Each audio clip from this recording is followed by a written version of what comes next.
Hello এলকেন আৰু hello এৰিনৰ বিষয়ে জানিবলৈ যাওঁতে আমি জানিব লাগিব প্ৰথমতে হেলোজেন পৰমাণু কেইটাৰ বিষয়ে। হেলোজেন পৰমাণু কোন কেইটা? গ্ৰুপ 17 থাকে। গ্ৰুপ বৰ্গ নম্বৰ 17 পৰ্যায়বৃত্ত তালিকাৰ বৰ্গ নম্বৰ 17 থাকে আৰু সেইকেইটা হৈছে ফ্লুৰিন, ক্লোৰিন, ব্ৰমিন, আয়োডিন। এইকেইটাক কোৱা হয় হেলোজেন। এই হেলোজেন কেইটাৰ পৰা হেলো আহিছে। আৰু এলকেন হৈছে এটা সমগণীয় শ্ৰেণী যাৰ সাধাৰণ সংকেত হৈছে CnH2n+2 n is equal to 1 2 3 4 ... এইটো হৈছে কাৰ্বন পৰমাণুৰ সংখ্যা। তো আমি এলকেন যৌগবিলাক পাইছিলো। প্ৰথম যেটো এলকেন যৌগ হেতু হৈছে মিথেন, CH4, যাক আমি কি বুলি কওঁ? মিথেন। সেকেন্ড হৈছে C2H6, ইথেন, C3H8, propane, next C4H10, butane, C5H12, pentane, C6H14, hexane,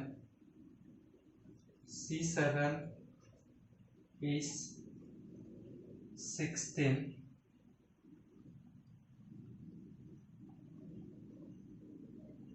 heptane, next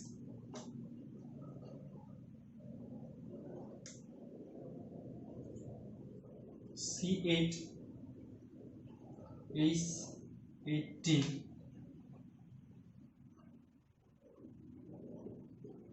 octane, next C9H20, nonane, C10H22, decane. তো এইবিলাক হৈছে এলকেন। এলকেন বিলাকৰ পৰা যেতিয়া এটা হাইড্ৰোজেন পৰমাণু আমি হেলোজেনেৰে প্ৰতিস্থাপিত কৰিম এলকেন যৌগটো, তেতিয়া আমি হেলো এলকেন পাওঁ। তো এলকেনৰ যেটো গঠন সংকেত তোমালোকক মই এনেকৈ বান্ধনীবিলাক দেখুৱাইছো, এটো হৈছে CH4। কাৰ্বনৰ সহযোজ্যতা যেহেতু 4, তো কাৰ্বনৰ চাৰিওফালে 4ডাল বান্ধনী থাকে। CH4 methane. এই মিথেনৰ পৰা যেতিয়া এটা হাইড্ৰোজেন পৰমাণু আঁতৰাই হেলোজেন পৰমাণু প্ৰতিস্থাপিত কৰে, তেতিয়া এই যেটো যৌগ পাম হেতুক আমি হেলো এলকেন বুলি কওঁ। হেলো এলকেন অৰ্থাৎ হেলোজেন প্ৰতিস্থাপিত হৈছে আৰু এইখিনি হৈছে এলকেন। তো এইটোৰ নাম হ'ব ক্লোৰো মিথেন। যেহেতু এলকেনটো মিথেন আৰু হেলোজেনটো ক্লোৰিন, গতিকে নামটো হ'ব ক্লোৰোমিথেন আৰু যৌগটো হৈছে হেলো এলকেন। যদি ইথেনৰ ষ্ট্ৰাকচাৰটো আমি চাওঁ, ইথেনৰ যেটো গঠন, বান্ধনী গঠন, এইবিলাক মই দেখুৱাই দিছো ইয়াতে। C2H6 আছিলে সংকেত, আণৱিক সংকেত C2H6। এতিয়া ইয়াৰ পৰা যদি এটা আমি হাইড্ৰোজেন পৰমাণু অপসাৰিত কৰো কিহৰ দ্বাৰা? হেলোজেনৰ দ্বাৰা, ব্ৰমিনৰ দ্বাৰা। সেই ব্ৰমিনৰ দ্বাৰা অপসাৰিত কৰিছো, এইটো নাম হ'ব ব্ৰমো ইথেন। যেহেতু এলকেনটো ইথেন, তো নামটো হ'ব হেলো এলকেনটোৰ ব্ৰমো ইথেন। নেক্সট আহিলে হেলো এৰিন। এৰিন যৌগ কোনবিলাক? যিবিলাক বেনজিন সদৃশ যৌগ, সেইবিলাকক আমি এৰিন যৌগ বুলি কওঁ। বেনজিন, যাৰ সংকেত হৈছে C6H6 আৰু বান্ধনীবিলাক দেখুৱালে, বেনজিনৰ বান্ধনীবিলাক দেখুৱালে মই ইয়াতে দেখুৱাইছো তোমালোকক চোৱা। বেনজিনত alternate double and single bond থাকে। এইটো double single double single double আৰু ইয়াতে প্ৰত্যেকতে একটাকৈ হাইড্ৰোজেন থাকিব যেহেতু কাৰ্বনৰ যোজ্যতা কিমান হয় অযোজ্যতা 4 এই কাৰ্বনটো 4টা বান্ধনী আছে এই কাৰ্বনটো 4টা 1 2 3 4 তেনেকৈ গোটেইবিলাক কাৰ্বনত চালে 4টা বান্ধনী দেখা পাব এইটো হৈছে বেনজিনৰ বান্ধনী গঠন এতিয়া এই বেনজিন যৌগটোৰ পৰা এটা হাইড্ৰোজেন যেতিয়া আমি অপসাৰিত কৰিম কিহৰ দ্বাৰা তোমাৰ হেলোজেনৰ দ্বাৰা তেতিয়া আমি হেলো এৰিন যৌগ পাম আৰু এইটোৰ নাম হৈছে ক্লোৰোবেনজিন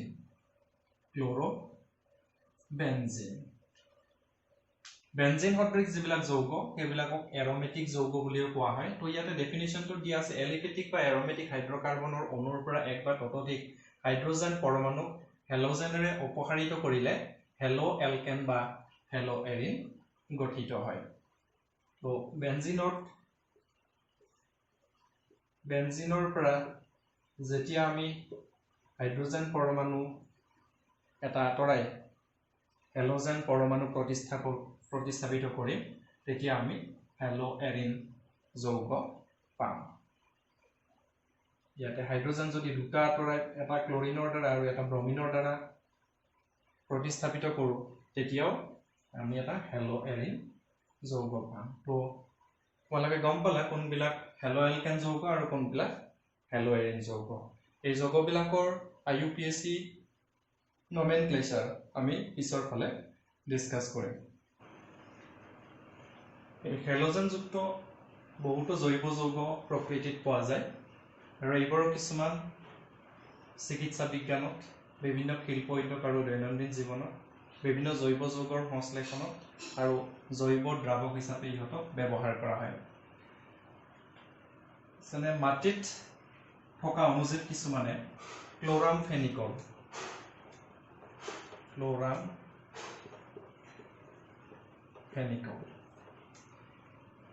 এইটো এটা ক্লোৰিনযুক্ত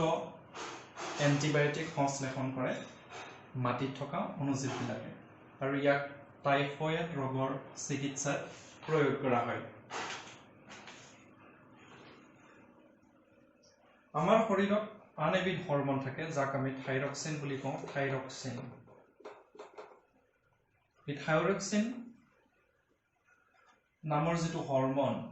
ইয়াতে আয়োডিন যুক্ত হৈ থাকে অৰ্থাৎ এইটো হৈছে এটা আয়োডিন যুক্ত হৰমন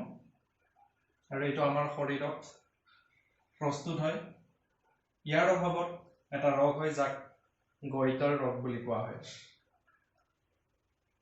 আন এবিধ যৌগ ক্লোৰোকুইন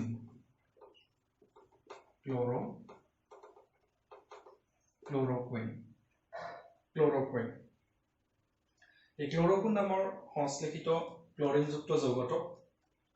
মেলেৰিয়া ৰোগৰ দৰৱ হিচাপে আৰু আন এবিধ যৌগ হেলোথেন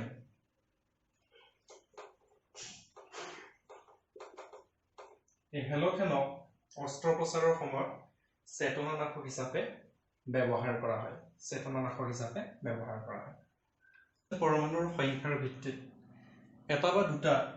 বা ততোধিক হেলোজেন পৰমাণুযুক্ত জৈৱ যৌগবিলাকক মনোহেলো এলকেন ডাইহেলো এলকেন পলিহেলো এলকেন মানে ট্ৰাই হ'ব পাৰে 3টা থাকিলে টেট্ৰা 4টা থাকিলে এইকেইটা ভাগত শ্ৰেণী বিভক্ত কৰা হয় মনোহেলো এলকেন কোনবিলাক যিবিলাকত মাত্ৰ এটা হেলোজেন থাকে যেনে ধৰা এইটো CH3 CH2 Cl ইয়াৰ ষ্ট্ৰাকচাৰটো এনেকুৱা C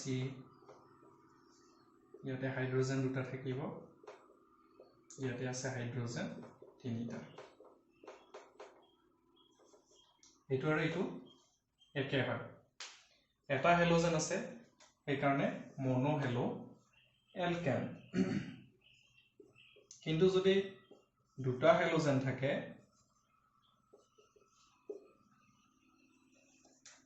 এটো হ'ব ডাইহেলো এলকেন ইয়াতে কিমানটা হেলোজেন আছে দুটা ক্লোৰিন এটা ক্লোৰিন তো দুটা হেলোজেন আছে কাৰণে এটো হ'ব ডাইহেলো এলকেন দুটা থাকিলে ডাই ইয়াৰ ষ্ট্ৰাকচাৰটো এনেকুৱা ধৰণৰ আঁকিব পাৰি CH ইয়াতে Cl আছে তোমাৰ নেক্সট এইটো হাইড্ৰোজেন ইয়াত Cl এইটো আৰু এইটো একে হয় মনোহেলো এলকেন ডাইহেলো এলকেন আৰু যদি তিনিটা থাকে তেতিয়া হলে ট্ৰাইহেলো এলকেন বুলি কোৱা হ'ব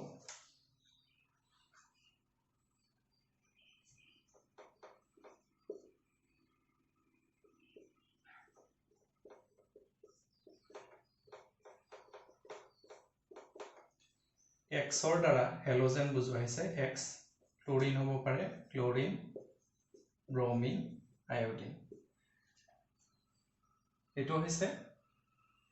ট্ৰাইহেলো এলকেন তিনিটা হেলোজেন আছে এটা দুটা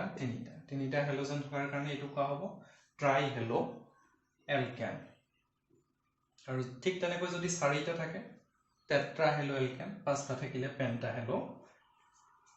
এলকেন তেনেকৈ কোৱা হ'ব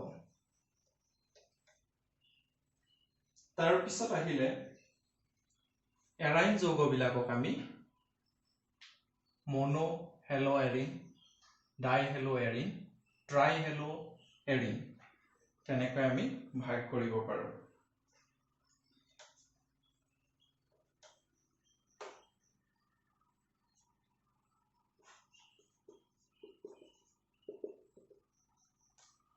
যদি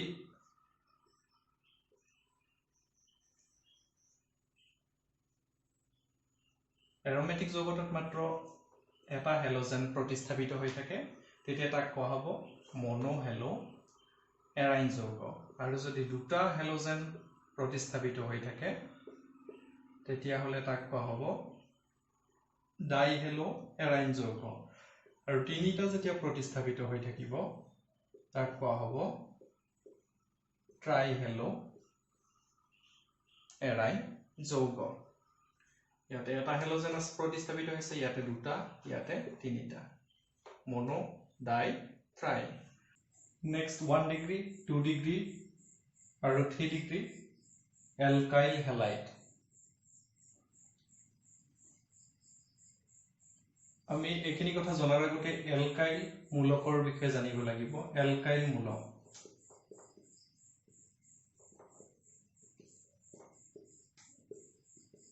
এলকাইল মূলক কেনেকৈ পায় যিবিলাক এলকেনৰ পৰা যেটো মুখ্য এলকেনৰ পৰা এটা হাইড্ৰোজেন পৰমাণু অপসাৰিত কৰিলে যি মূলক পোৱা যায় তাকে এলকাইল মূলক বুলি কোৱা হয় যেনে এলকেন পাইছিলো ধৰা তোমাৰ প্ৰথম এলকেনটো আছিল CH4 ইয়াৰ পৰা এটা হাইড্ৰোজেন পৰমাণু আঁতৰালে আমি এটা মূলক পাম এটো হৈছে CH3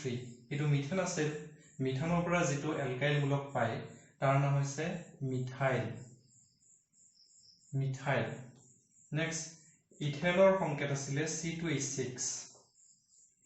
ইথেনৰ পৰা এটা হাইড্ৰোজেন পৰমাণু আঁতৰালে আমি যেটো সংকেত পাম এটো হৈছে C2H5 যেটো ইথাইলৰ পৰা আমি এই ইথেনৰ পৰা এই মূলকটো পাইছো এটোৰ নাম হ'ব ইথাইল Similarly, propanor সংকেত আছিল C3H8 ইয়াৰ পৰা যেটো এলকাইল মূলক পাবা এটো হৈছে C3H7 এটোৰ নাম হ'ব প্ৰপাইল প্ৰপেনৰ পৰা পোৱাটো প্ৰপাইল বিউটানৰ পৰা পোৱাটো বিউটাইল মূলক Similarly তেনেকৈ বাকিবিলাক মূলক পোৱা যাব তো এই এলকাইল মূলকৰ লগত যেতিয়া কোনো হেলোজেন পৰমাণু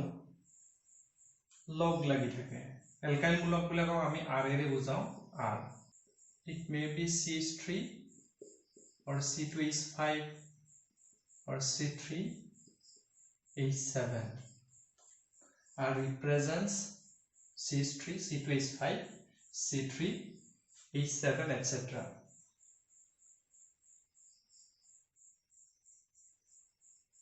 যেটো এলকাইল মূলকৰ লগত যদি কোনো হেলোজেন লগ লাগি থাকে তেতিয়া হলে তাক আমি কম এলকাইল হেলাইড RCl হ'ব পাৰে X মানে কৈছিলো মই আগতে ফ্লোৰিন ক্লোৰিন ব্ৰোমিন আয়োডিন এটসেট্ৰা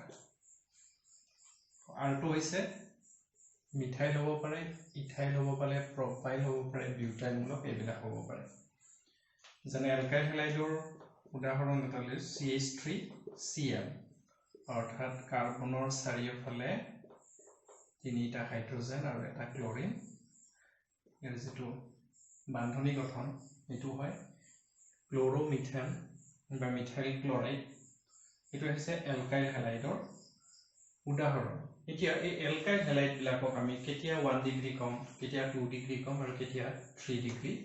বুলি কম হেতু এতিয়া আমি জানিবলৈ চেষ্টা কৰিছো যদি যেটো হেলাইড বা হেলোজেন পৰমাণু যোনটো কাৰ্বনত লগ লাগি থাকে তাত যদি এটা মাত্ৰ এলকাইল মূলক থাকে R গ্ৰুপ থাকে আৰু দুটা হাইড্ৰোজেন থাকে তেতিয়া হেতু কমাবি 1 ডিগ্ৰী এলকাইল হেলাইড আৰু যদি কাৰ্বনটোৰ লগত দুটা R মূলক লগ লাগি থাকে আৰু এটা হাইড্ৰোজেন থাকে এটো এটা R গ্ৰুপ এটো এটা R গ্ৰুপ তো এটো আমি কম 2 ডিগ্ৰী এলকাইল হেলাইড আৰু কাৰ্বনটোৰ লগত যদি তিনিটা এলকাইল মূলক লগ লাগি থাকে যেটো কাৰ্বনত হেলোজেনটো লগ লাগি থাকে এই কাৰ্বনটো যদি তিনিটা R মূলক থাকে তেতিয়া হলে হেতু আমি কম 3 ডিগ্ৰী এলকাইল হেলাইড তো তোমালোকে গম পালা 1 degree alkyl halide 2 degree alkyl halide 3 degree alkyl halide কোনবিলাক ইয়াতে কেইটামান এলকাইল হেলাইড দিয়া আছে ইয়াৰে কোনটো 1 ডিগ্ৰী আৰু কোনটো 2 ডিগ্ৰী আৰু কোনটো 3 ডিগ্ৰী হয় আমি চাবলৈ চেষ্টা কৰিছো প্ৰথম যেটো এক্সাম্পল ইয়াত চালে দেখাও ভাই ইয়াতে R গ্ৰুপ কিমানটা আছে যেটো হেলোজেন যোনটো কাৰ্বনত লগ লাগি আছে তাৰ লগত R গ্ৰুপ কিমানটা আছে হেতু চাব লাগিব তো ইয়াতে R গ্ৰুপ কিমানটা আছে অৰ্থাৎ এলকাইল গ্ৰুপ এটো মিথাইল গ্ৰুপ এটা আছে R গ্ৰুপ আৰু বাকি দুটা হাইড্ৰোজেন গতিকে এটো এটা R গ্ৰুপ থাকিলে এটো কি বুলি কোৱা হয় 1 ডিগ্ৰী এলকাইল হেলাইড নেক্সট সেকেন্ডত চালে আমি দেখা পাও এটো মিথাইল গ্ৰুপ আৰু এটো হৈছে ইথাইল গ্ৰুপ এটো R গ্ৰুপ কিমানটা আছে দুটা আছে আৰু এটা হাইড্ৰোজেন আছে গতিকে এটো কিমান ডিগ্ৰী হ'ব দুটা R গ্ৰুপ থাকিলে 2 ডিগ্ৰী এলকাইল হেলাইড নেক্সট এইটো চালে দেখা পাবা ইয়াতে R গ্ৰুপ কিমানটা আছে তিনিটা আছে আৰু গতিকে এটা মিথাইল তো এটো হ'ব 3 degree alkyl halide next allylic halide এইবিলাক এলাইলিক হেলাইড যৌগ এই যৌগবিলাকত দ্বি বান্ধনীৰে যুক্ত দুটা কাৰ্বন পৰমাণু এইটো আৰু এইটো দ্বি বান্ধনীৰে যুক্ত দুটা কাৰ্বন পৰমাণু এটাৰ হৈতে প্ৰত্যক্ষভাৱে যোজিত হৈ থকা কাৰ্বন পৰমাণু এটো ইয়াৰ লগত এইটো প্ৰত্যক্ষভাৱে যোজিত হৈ আছে আৰু তাৰ এইটো কাৰ্বন পৰমাণুৰ লগত হেলোজেন পৰমাণুটো যোজিত হৈ থাকে এই পজিশন যেটো ষ্টাৰ চিনেৰে বুজোৱা হৈছে এই পজিশনটো এলাইল পজিশন বুলি কোৱা হয় বা এলাইল কাৰ্বন বুলি কোৱা হয় তো দ্বি বান্ধনীৰে যুক্ত এটা কাৰ্বন পৰমাণুৰ সৈতে প্ৰত্যক্ষভাৱে এটা কাৰ্বন জড়ি লগ লাগি থাকে তাক এলাইল কাৰ্বন বুলি কোৱা হয় আৰু এই কাৰ্বনটোৰ লগত যেতিয়া এটা হেলোজেন লগ লাগি থাকিব তাক তেনেকুৱা ধৰণৰ যৌগবিলাকক এলাইলিক হেলাইড বুলি কোৱা হয় এইটো এটা এলাইলিক হেলাইট ইয়াতে দ্বি বান্ধনী আছে এই চুকবিলাকত কাৰ্বন থাকে এইটো এটা কাৰ্বন ইয়াতে দ্বি বান্ধনী আছে আৰু দ্বি বান্ধনীৰ লগত জড়িত এই কাৰ্বনটোৰ সৈতে প্ৰত্যক্ষভাৱে এইটো কাৰ্বন জড়িত হৈ আছে এই পজিশনটো এলাইল পজিশন বুলি কোৱা হয় আৰু তাৰ লগত যেহেতু এইটো হেলোজেন প্ৰতিস্থাপিত হৈ আছে তো এনেকুৱা ধৰণৰ যৌগবিলাকক কোৱা হ'ব এলাইলিক হেলাইট নেক্সট বেনজাইলিক হেলাইট যিবিলাক বেনজিন সদৃশ এৰোমেটিক যৌগ এই এৰোমেটিক চক্ৰটোৰ সৈতে প্ৰত্যক্ষভাৱে এটা কাৰ্বন জড়িত হৈ থাকিলে এই কাৰ্বনটোৰ লগত যদি এটা হেলোজেন লগ লাগি থাকে তেতিয়া হলে তেনেকুৱা ধৰণৰ যৌগবিলাকক কোৱা হয় বেনজাইলিক হেলাইট এটো এৰোমেটিক চক্ৰ এই কাৰ্বনটোৰ সৈতে প্ৰত্যক্ষভাৱে এই হেলোজেনটো লগ লাগি আছে তো এইটো এনেকুৱা ধৰণৰ যৌগবিলাকক ঠিক তেনেকৈ এইটোটো এৰোমেটিক চক্ৰৰ সৈতে এই কাৰ্বনটো প্ৰত্যক্ষভাৱে জড়িত হৈ আছে এইটো এলকাইল গ্ৰুপ আৰু এইটো হৈছে হেলোজেন কোনবিলাক ফ্লোৰিন ব্ৰমিন আয়োডিন বিলাক মনত ৰাখিবা ইয়াতে ফ্লোৰিন থাকিব পাৰে ব্ৰমিন থাকিব পাৰে আয়োডিন থাকিব পাৰে তো এনেকুৱা ধৰণৰ যৌগবিলাকক কোৱা হ'ব বেনজাইলিক হেলাইট নেক্সট ভিনাইলিক হেলাইট এনেকুৱা ধৰণৰ যৌগবিলাকত কাৰ্বন দ্বি বান্ধনী এইটো আৰু এইটো সেম যৌগ মই ইয়াতে কাৰ্বন কেটা আৰু হাইড্ৰোজেন কেটা দেখুৱাইছো আৰু এইটো হৈছে ৰেখা বান্ধনী গঠন ইয়াতে কাৰ্বন আৰু হাইড্ৰোজেন কেটা দেখুৱা হয় কিন্তু সম্পূৰ্ণ গঠনটো আছিলে এনেকুৱা হয় কাৰ্বন দ্বি বান্ধনীৰ যেটো কাৰ্বন পৰমাণু এইটো এই কাৰ্বন পৰমাণুটোৰ সৈতে হেলোজেন পৰমাণু এটা যোজিত হৈ আছে প্ৰত্যক্ষভাৱে ঠিক তেনেকৈ দ্বি বান্ধনী থকা যেটো কাৰ্বন এই কাৰ্বন পৰমাণুটো ইয়াতে হেলোজেনটো প্ৰত্যক্ষভাৱে জড়িত হৈ আছে দ্বি বান্ধনীৰ পিছত যেটো কাৰ্বন আছে দ্বি বান্ধনী এই কাৰ্বনটোৰ লগত এই হেলোজেনটো প্ৰত্যক্ষভাৱে জড়িত হৈ আছে এনেকুৱা ধৰণৰ যৌগবিলাকক কোৱা হয় ভিনাইলিক হেলাইট আৰু তোমালোকে মনত ৰাখিবা যে দ্বি বান্ধনী থাকিলে সংকৰণটো কি হয় কাৰ্বন দ্বি বান্ধনী থাকিলে sp2 কাৰ্বন এক বান্ধনী থাকিলে sp3 আৰু কাৰ্বন ত্ৰি বান্ধনী থাকিলে সংকৰণ হয় sp এইটা আগৰ ক্লাছত পাইছা তো ভিনাইলিক হেলাইট কোনবিলাক তোমালোকে নিশ্চয় জানিলা